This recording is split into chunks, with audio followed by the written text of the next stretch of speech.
if you're going to join the military, you need to understand one thing, and that is that military medical sucks. Military medical has done more damage to me and to my body than the military itself did. And I'm only kind of kidding there, because the stuff that happened to me in the military hurt. It did damage to my body, but the way military medical handled it made it worse. And then there's things that just would not have been a problem if it weren't for the fact that military medical screwed it up. So one of the obvious ones, one of the ones I complain about the most that military medical just kind of like screwed me over with is I hurt my back during PT. I hurt my back during PT when I was 21 years old. I was at my first command. I heard it so bad that I immediately knew something was wrong. Like, I can remember the sound of like my back popping to this day. I hurt my back. I tell one of the guys that I'm with, like, hey, go tell my first class that I'm going to medical. I might not be in on time. And I hobbled my ass over to medical. Medical wasn't too far away from where we were, luckily, but I hobbled my ass over to medical. I had to like stop and sit down every time there was a bench, basically, just to like alleviate myself from the pain a little bit so that I could keep going. Finally make my way to medical, get in there.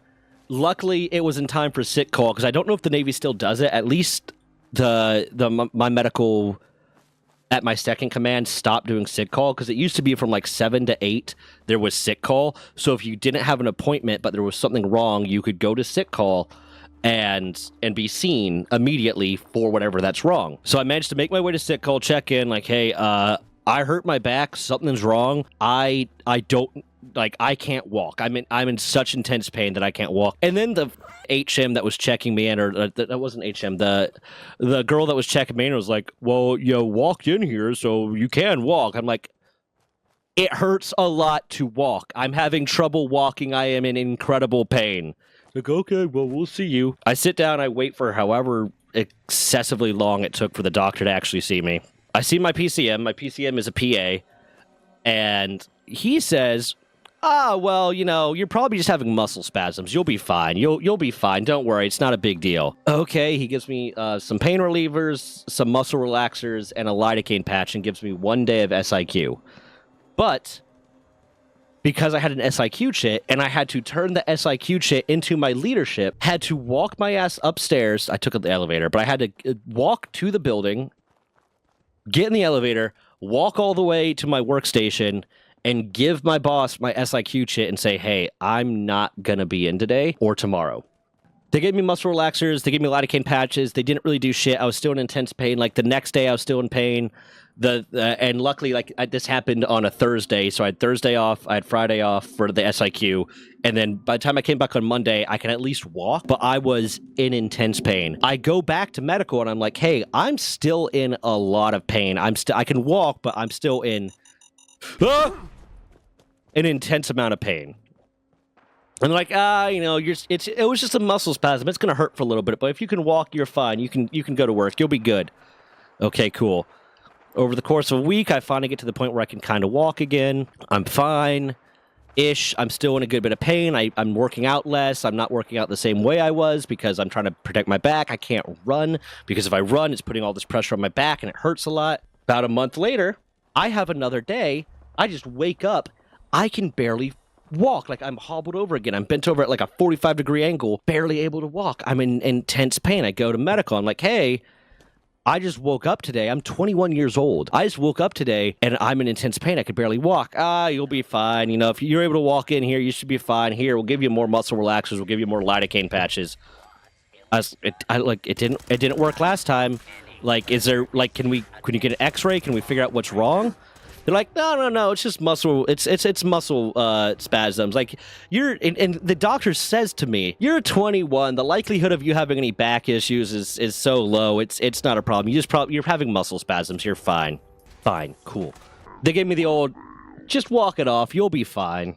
Over the course of the next 2 years, because this was at my last few months at my first command. So over the course of the next few years, every month have a few days where I am barely able to walk. And I just they kept giving me muscle relaxers. After a while, I just kind of accepted the fact that they weren't going to do anything about it. They'd give me muscle relaxers, they'd give me lidocaine patches and tell me, oh, you're just having muscle spasms, it's fine. You're so young. What's the likelihood of you actually having an issue with your back? It is not until I'm getting out of the military, it is not until I'm doing all my VA stuff to get out of the military that they actually bother to do an x-ray. It doesn't matter the fact that every time I come in, I'm saying this is a consistent issue, this keeps happening, something is wrong. At this point, I had actually gone, I had to get a PRT waiver. At this point, I had to get a PRT waiver to get my PRT waived because one of the PRT cycles happened when I was having these really bad back issues. I'd done all the other PRTs up until this point, but I had to get a waiver for this one because the PRT was going to be happening on one of these like periods of time when I could barely walk. I go into medical. I see my PCM. At this point, my PCM had changed from my original one because I'm at a new command in a different state.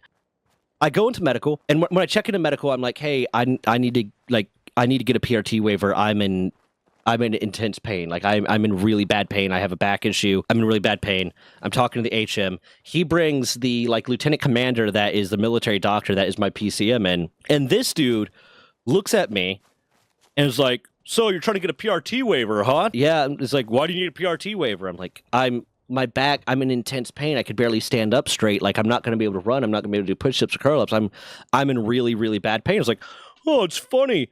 You've never had a PRT waiver for your back." He's looking at my chart. "You've never had, like, a PRT waiver for your back before." I'm like, "Yeah, like, it's an issue that happens occasionally. Like, I've been coming in for this issue for, like, 2 years now. It's never happened during a PRT cycle, but it's happening." He's like, "Oh, that's interesting though, that, you've never felt the need to get a PRT." He's basically trying to accuse me of malingering. He's trying to like imply that I'm getting a PRT waiver because I'm worried I'm going to fail my PRT and not because I have an actual issue. But eventually he gives me the PRT waiver. Eventually I'm fine. I get the PRT waiver. I skip that PRT cycle. So eventually I start the process of getting out of the military. I am doing all my VA stuff. And I have my rating appointment to like talk to the person that's going to rate all my physical issues, because they rate your physical issues and they rate your mental issues when you're getting rated by the VA. So I have my appointment to get all my physical issues rated. And luckily, at the very least, this appointment happened on one of the days that my back was acting up and I could barely stand up straight. I was like hobbled over 45 degrees. So I get to my appointment and the person I'm sitting down with, the rater, is like, "Huh. Is this an ongoing," like, comments on it, it's like, "Is this an ongoing issue?" I'm like, "Yeah, it's been going on for like 2 years now. Like, I have something's wrong with my back. The doctor keeps saying it's muscle spasms. Like, have they done an x-ray?" It's like, "No, they haven't done an x-ray." It's like, "Why haven't they done an x-ray?" It's like, "Because the doctor just keeps saying it's muscle spasms or to walk it off and that I'm fine." It's like, "Okay, so we're going to do the rest of this appointment and then I'm going to have you scheduled for an x-ray and you'll walk over to the hospital over there, like the VA hospital over there, and you'll get an x-ray done because yeah, this is not normal." Like, awesome. Okay, cool. 2 years of going in for appointments, constantly complaining about my back being in pain and barely able to walk. This is the first time that someone actually said they were going to do an x-ray. I'd asked for x-rays before. Then I'd said, "Hey, can I get an x-ray because like this is a problem?" They're like, "Oh, no, it's fine." It doesn't cost them anything to do an x-ray. It does not cost them. It costs them a little bit of electricity to do an x-ray. They have the x-ray machine there. I've gotten x-rays done at my medical clinic on base before. Just never wanted to do it. I go and get that x-ray done. They explain what is wrong to me. Essentially, my L5 vertebrae, when I injured my back 2 years before, I had knocked my L5 vertebrae out of alignment. So my L5 vertebrae is a little bit to the right of where it's supposed to be. Cool. We finally know what's wrong. We can finally figure out what is wrong. Or we can finally start fixing what is wrong. So I schedule a medical appointment to follow up on this. I go to my doctor, the same one that accused me of malingering when I try to get a PRT waiver, and say, "Hey, I just got an x-ray done on my back. They said my L5 vertebrae is out of alignment. And, like, is there anything we could do to start treating this and fixing this?" This piece of shit tells me, this piece of shit looks me right in the face and says, "Oh, well, if you had gotten this done when it first happened, it wouldn't even be an issue right now. Like, we could have fixed it and set it, so it wouldn't be a problem right now. But you're probably going to be dealing with this and dealing with a little bit of pain for, like, the rest of your life." I tried to. I tried to get it. I went to you several times. I went to the first guy several times. I've been trying to get this fixed for 2 years. You have refused to do an x-ray, and now you have the audacity to act like it's my fault that you guys didn't do anything about it, and tell me that because you guys didn't do anything about it, I'm going to be dealing with pain for the rest of my life. Thanks. Fuck you. But whatever. He schedules me to start doing PT, and he schedules me, like, physical therapy, not personal training. He schedules me to start doing physical therapy, and he actually schedules me for a chiropractor.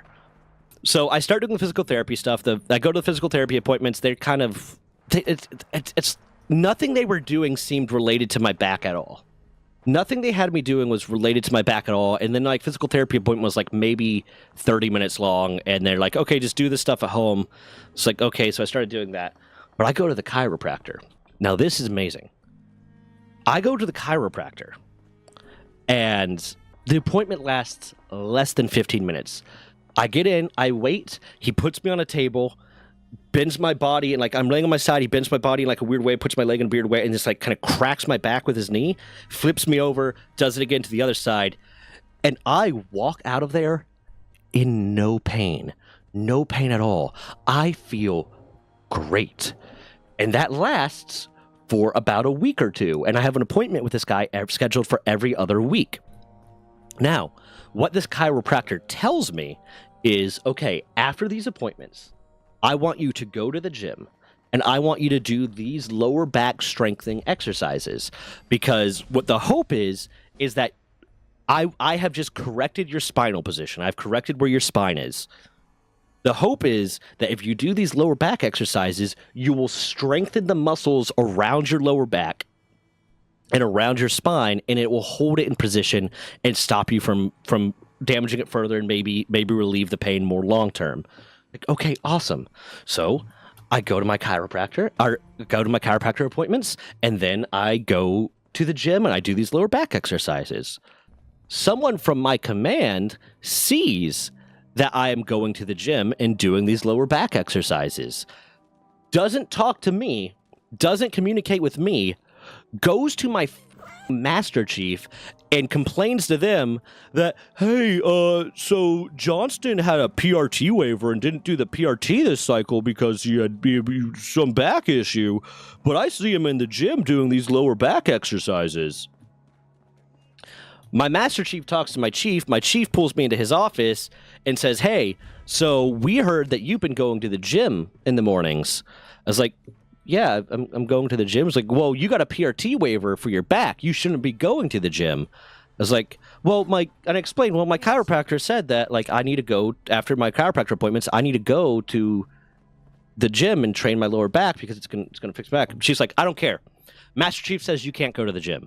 Master Chief says you're not supposed to be exercising at all. You have a PRT waiver. You can't be in the gym. You can't be exercising. But my doctor, my chiropractor, says that I need to be doing this. I don't care. Master Chief says you can't. Master Chief says not to do that. But, like, I need to. No, too bad. If you end up in the gym, we're gonna write you up. We're gonna do this and that. I could have fought that.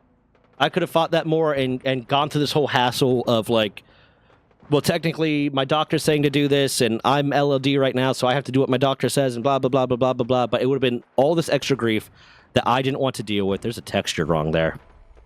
It had been all this extra grief that I didn't want to deal with. So what I ended up doing was I got a membership for an off-base gym, so that I could go to that gym. Found out that a lot of my coworkers also went to that gym, so I didn't go there anymore. And I ended up buying some stuff to build a home gym in my garage so that I could start doing these exercises. When I got out of the military, because I got out of the military, but I got out with a high enough VA rating, I kept TRICARE, but I had to change all my PCMs. All my PCMs, all my medical stuff changed, and I had to basically get new referrals for everything that I was doing. So anything that I was getting ongoing treatment for, I had to see my new PCM and get referrals for that. After I got out, I scheduled those appointments to try to get these referrals in because I had to see the PCM. They kept changing. Humana kept changing who my primary care physician were, who my primary care manager was so often, because The military, military medical, basically, if you try to schedule an appointment today, the next appointment is like 45 days away. So I scheduled an appointment. It was like 45 days away. 30 days later, I get a call from Humana. Hey, we changed your PCM, so we're going to need you to schedule a new appointment for any appointments you have with your old PCM because everything changed. Okay, cool. Call the new PCM. Schedule appointments, or I go to the scheduling line. Schedule more appointments. I need to figure out how to fix that. Schedule new appointments. 30 days later. Those appointments are 45 days out. 30 days later. Hey, we changed your PCM. We're going to need you to schedule new appointments. And then this keeps repeating and repeating and repeating until eventually I just give up. I stop trying to schedule appointments. I'm like, I give up. I'm getting more. This is doing more mental distress to me. Constantly be on this rigmarole of thinking I'm going to get help and then not getting help. So I give up. After several months to a year of trying to schedule appointments and getting shut down each time, I give up. I don't schedule another appointment for my back until a few years later when I hurt my back again so bad, or I don't hurt it again, but like my back again gets into such a bad state that I'm going a long period of time without being able to walk. I go into medical. I ask medical, like, hey, do something about this, blah, blah, blah. Like, okay, we're going to schedule for physical therapy. But don't worry. The physical therapist is an off-base physical therapist. So like it's a civilian network. So you have to pay a copay, but it might be a better doctor. I say, hey, I was also seeing a chiropractor, and that was doing a lot of good for me. I haven't been able to see a chiropractor after all this, but like, would it be possible for me to see one? And she's like, yeah, so the old chiropractor that we had doesn't work here anymore. He moved. He works at a different place. And every patient I have sent to our new chiropractor has come back in more pain than I sent them in. So not only is that old chiropractor that did a lot of good for me gone, the new chiropractor they have is actively hurting patients. Fine, whatever. I start doing the physical therapy. That stuff gets better. So at the very least, that issue, like I still have back issues. I still wake up in pain sometimes. I still have to be careful with it. But sounds good. That has been resolved. Or at the very least, it's a lot better than it used to be. So that was a situation where the military caused an issue and then just refused to help fix it. A situation where the military made me worse. I have sleep apnea. I have really bad sleep apnea. My girlfriend at the time was complaining about my sleep apnea and complaining that I was snoring a lot and it was keeping her awake and blah, blah, blah. So eventually, I go around, I ask all my chiefs, I ask a bunch of people, like, hey, if I go to medical and get diagnosed with sleep apnea, is that going to, like, affect my career? Is that going to stop my career at all? Is it going to cause any issues with that? Am I going to be able to continue to stay in the military? And they're like, yeah, no, you'll be fine. Like they'll give you a CPAP, and then when you go on deployment, they'll give you like a mouthpiece and stuff. You'll be fine. Like a bunch of people in the military have sleep apnea. It's not disqualifying. You'll be good. Cool. So I get a sleep study done. During that sleep study, I get up like the next day. I have my meeting with the doctor, the neurologist, whatever, who I find out later is close to retiring. She's in the Navy. She's a Navy doctor. She is close to retiring. Like within the next month or two, she's retiring.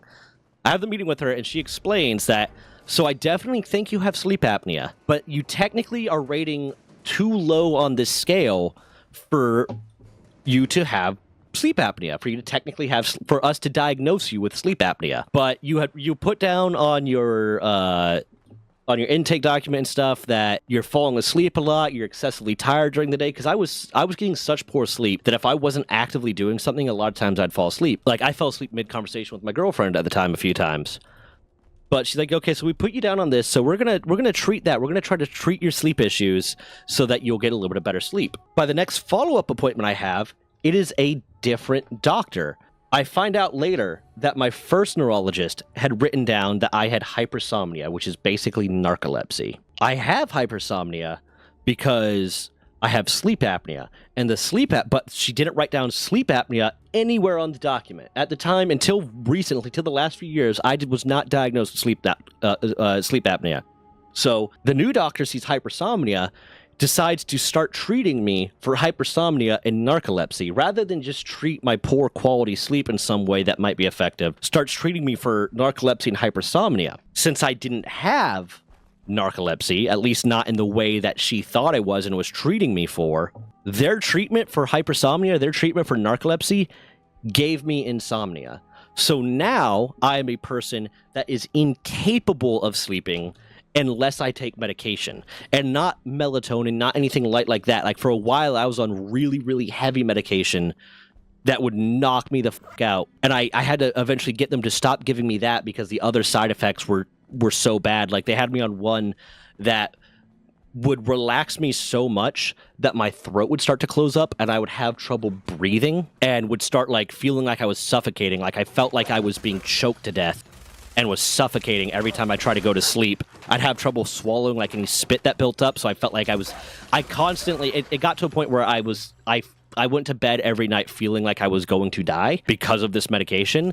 So I would end up going days without taking the medication because I was afraid to go to sleep. Like I developed somnophobia from this because the concept of going to sleep meant I was going to be taking this medication, which meant I was going to be feeling like I was going to die. And I was so incredibly miserable. And it all stemmed from the fact that because of whatever stupid system they have for what they're actually allowed to diagnose you with, that even though the doctor said, yeah, you 100% have sleep apnea, I just can't diagnose you with it because you don't meet this scale to technically have sleep apnea, that I was treated for narcolepsy and given insomnia. And even now with the medication I take now, because I had to get on a weaker medication so it wouldn't have those same debilitating and quite frankly horrendous effects on me, I'll sometimes still very frequently, honestly, go several days without sleep because the medication doesn't always work. It doesn't always work that well, but I don't want to go up any higher on or any stronger medications because the effects of those medications, quite frankly, made me afraid to sleep and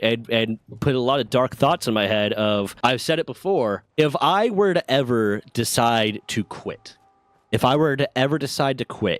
it would probably be at 4 a.m, the third night in a row that I can't sleep because I'm just so tired. I'm so exhausted from losing sleep and the miserable effects that has on my body and mind that I just decided it's not worth it anymore.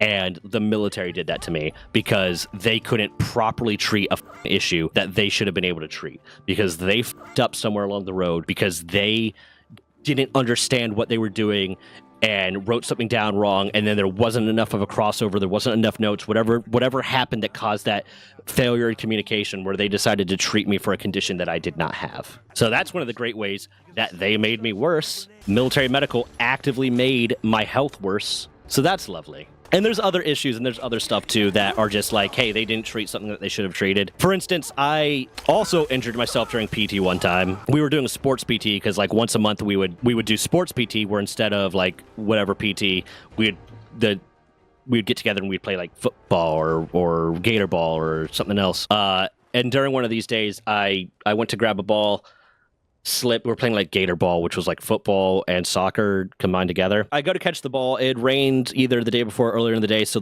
the ground's wet.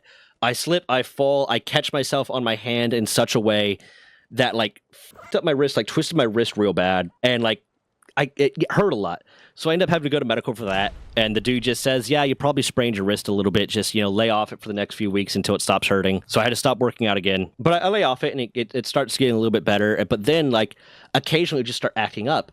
And this started, you'll see me do it on stream sometimes, where I have to stop and I hold my hand up and my hand will, like, form, like, a claw. And it is one of the most intensely painful experiences I have on a regular basis. It feels like an electrical shock running down my arm and my hand seizes up like this. And it is such an intense pain. I just have to kind of deal with it until it goes away. This happened to me one time when I was bench pressing and I almost dropped the bar and all the weight on myself because like my hand just seized up like that. And it gets worse when it's cold out, so it's been acting up a lot more lately. And I go back to medical after the first time this happens. I go back to medical and I say like, hey, this is a thing that's happening. Like it's like electrical shock going down my arm and intense pain and like my hand seizing up and it's kind of worrying. And the guy's just like, oh, it's probably just a sprain. It's probably from the sprain. You'll be fine. Whatever. This is something I bring up when I'm getting out with the VA because at no point did they decide to x-ray this. But when I get out with the VA, this is also something I bring up and they also scheduled me for an x-ray for this. They found out that when I had caught myself, I had managed to like basically shear off a piece of bone from my thumb. The way I caught myself broke off a piece of bone from my thumb, and over time it had migrated to like a nerve cluster right about here. That's where it was the last time I got it x-rayed. And occasionally it just kind of stabs me from the inside, and that causes it very intense pain and whatnot. When I finally got this x-rayed,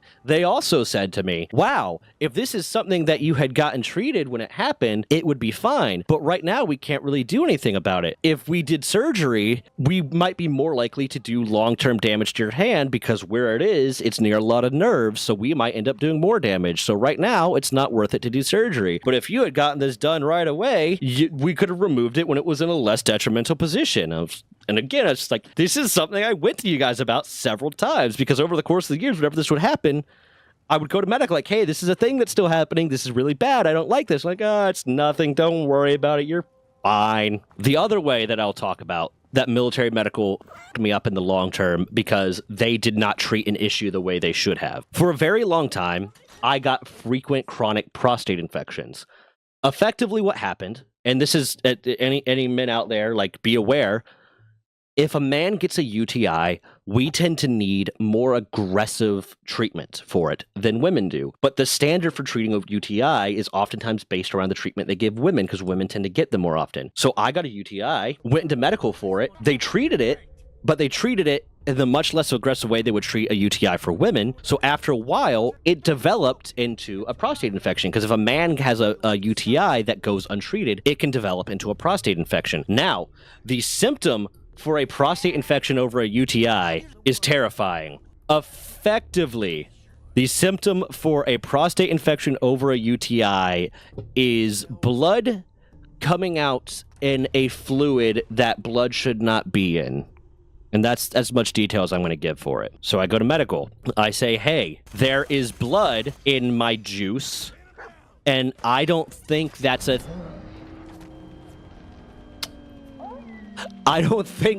thing that should be happening. I was worried it was prostate cancer. My immediate thought was it was prostate cancer because my uncle has my great uncle had prostate cancer, and now, like, years later, my grandfather has prostate cancer. But I was worried it was prostate cancer. The guy's like, well, no, that's weird. That's abnormal. But I don't think it's that big a deal. Blah blah blah. I was like, well, I would like whatever test we can do to figure this out to get done. So they test my blood PSA levels, which they can use to test for prostate cancer or prostate infections. They determined that I have a prostate infection. This doctor decides to treat the prostate infection like he would treat a UTI, so 2 weeks of antibiotics. A prostate infection needs much more aggressive treatment than a UTI does. He says, we're going to put you on 2 weeks of antibiotics, schedule a follow-up, and we'll move on from there. So I do my 2 weeks of antibiotics. I go in for my follow-up. The doctor says, well, are you having any more symptoms? I say, well, no, the symptoms have gone away. Like, the symptoms are fine. He's like, okay, cool. Then we don't have to put you on any more antibiotics. No, the infection can still be there even if the symptoms go away. The infection can still be there even if the symptoms go away. But he takes me off antibiotics, doesn't renew my antibiotics. A few months go by. I get that symptom again. I go to medical.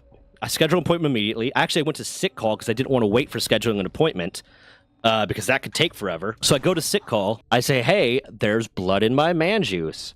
I had a prostate infection before. Is it possible that it came back? This doctor, very unintelligently, very poorly informed about his field of expertise, tells me, well, how likely would it be for you to get 2 prostate infections in such a short period of time? Very fucking likely. If you had one ever, you are at an increased risk of getting another one. If you had one recently, you are at a much more increased risk of getting another one, because effectively what happened was they killed a lot of the bacteria that were causing the infection, but not all of them. So the infection was still there and just had to bide its time trying to grow back. So I say, okay, well, just in case, I have to argue with this man to get him to do another blood test, to do another PSA test to determine if I had a prostate infection. Does another PSA test. Okay, cool. I have a prostate infection. He puts me on 2 weeks of antibiotics again. Same routine. I come back for the follow-up. He's like, okay, well, since it seems to have gone away, we're not going to treat you again. I get 2 more prostate infections with him. The next time I come in, I say, hey,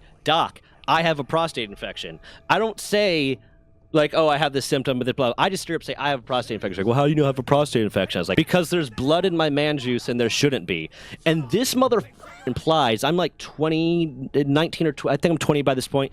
This mother implies that I'm getting blood, despite the fact that I've had 2 prostate infections. He implies that the reason there's blood in my man juice is because I might be too aggressive with handling myself, and that would be causing blood. And I have to look at him like, I've had 2 prostate infections already. This is something that's happened to me twice. I've been doing that frequently for the last 7 years. I think I know what I'm doing there. I think this is another prostate infection I'd like to get treated for. It's like, oh, it's not like if you're gonna, but fine, if you want to get your blood drawn, lo and behold, I get another blood draw. They want to put me on 2 weeks of antibiotics again. I say no. I say I want to see a specialist. This is the 3rd time this has happened. I want to see a specialist. Like, well, I don't know if we can treat you for that, blah, blah, blah. I was like, I want to see a specialist because this keeps coming back. This is an ongoing issue. Well, blah, blah, blah. I want to see a specialist. One of the things I learned with military and medical is you, like, and with doctors in general, because the military, you can't sue them. You can't sue military and medical. You are a property of the government while you're in the military. I can now as a civilian. But I would start using words like, whenever I talk to doctors now and they're not giving me the course of treatment I think is necessary, I start using words like, well, don't you think it would be negligent of us to not pursue this? Don't you think it would be negligent of us to not try this? Don't you think it would be, improper for us, blah, blah. I start throwing around a lot of words basically saying you're committing medical malpractice if you don't do this. I get him to send me to a specialist. The specialist is the oldest man that I have ever met. The specialist actually does something about it. This guy said, okay, well, you're having frequent prostate infections. Minimum, we should treat those for a month. I'm going to put you on 2 months of treatment. I'm going to put you on 2 months of antibiotic treatment. So what you're going to do is you're going to do 1 month of this one antibiotic, and you're going to do another month of this different antibiotic. We do that. Great, awesome, cool. It seems to go away for a longer period of time. A few months later, or probably 6 months later at this point, it comes back. I get another prostate infection. I have to go to my PCM to talk about it. And at this point, I actually have regular checkups. Now I have regular checkups with my urologist. I go to my PCM. I say, hey, I got the symptom again. It's like, oh, that's really weird. That's weird that you keep getting these. I know it's not. You did this. You fucked up your treatment. Now this is going to be a thing I deal with. I end up going to see my urologist. The urologist ends up prescribing me, because at this point, when you have chronic prostate infections like this and the semi-aggressive treatment of the 2 months doesn't work, what they do is they put you on antibiotics for a year. So I get put on antibiotics for a full ass year. During this time, I also got sent to Central America for a while, so I had to get put on anti-malarial medication, which also is not super great on your stomach. But I end up on antibiotics for a year. I end up on a whole bunch of other medications to treat that and something else that was going on for a whole ass year. The damage that does to your stomach, one, I ended up gaining a lot of weight between being put on all these medications and not being able to work out because my back is and they're not doing anything about that. My hands are not doing anything about that. And later I hurt my shoulder and they're not doing anything about that. I get put on antibiotics for a year. I gain a whole bunch of weight. My stomach, I'm always having stomach issues because antibiotics are non-specific, so they kill the good intestinal flora too. I'm having these constant stomach issues. I'm in constantly discomfort. I gain all this weight. I'm just miserable. And to this day, I still have frequent intestinal issues. Like right now, I'm dealing with stomach issues. Back in July, I got a really bad ulcer, which was the most painful experience I've ever had in my life. And all of this just because that doctor did not understand how to treat a prostate infection, or how to treat a UTI, and then how to treat a prostate infection, and kept arguing with me about whether or not it was even actually there. And that is another long-term health impact and a long-term issue I have, not from the military, but because of military medical, because medical fucked over my health in the long term. The military didn't give me a prostate infection. Medical gave me that, and medical made it worse. So yeah, military medical has done more damage to me than the actual military has. Yeah. So I need to like put a little end of stream thing that says, hey, please turn on notifications.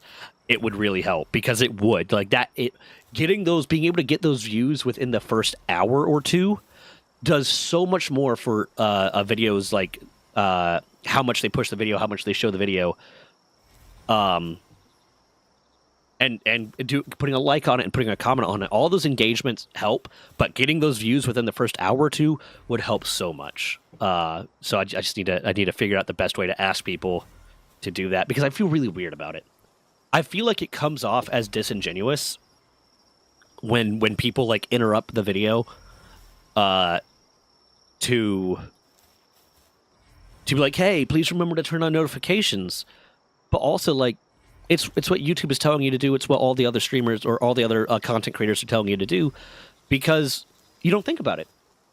Like, I don't think about it. I know I don't think about it unless someone tells me to do it, unless someone reminds me, hey, this is a thing to do. It's like, oh, yeah, shit. Create a little outro mini vid to add to the everything. Yeah, I did that for a little while, but, like, I just felt like it came off as disingenuous because it feels performative and it feels like acting to just have, like, a completely separate shot be like, hey, can you guys please watch the video? Or please, not please watch video. Please do add notifications when it's not organic. It feels very disingenuous. And the last thing I wanted to do was come off as disingenuous, because that's not what it is. It's just like, hey, this is a thing that if you did it, it would really, really help. Like, it would genuinely, really, really help. And yeah, I do want to become successful as a content creator. I have a lot of stuff that I want to be able to do and want to be able to start creating. And that's the big thing for me. It's not about making money. It's not about becoming a rich and famous YouTuber to be and streamer so that I can be rich and famous. It's about being able to establish myself in such a way that I can continue to make more of the stuff that I want to make and start branching out into more of the content that's going to be harder to produce, maybe cost money to produce, and that I will need to hire a team around me to help me to produce. So all of it really is just about being able to put out more and better content, and something as simple as getting more of my subscribers to turn on their notifications so that they see the video when it comes out. They watch the video when it comes out. It gets pushed to more people. Would be something that would help immeasurably.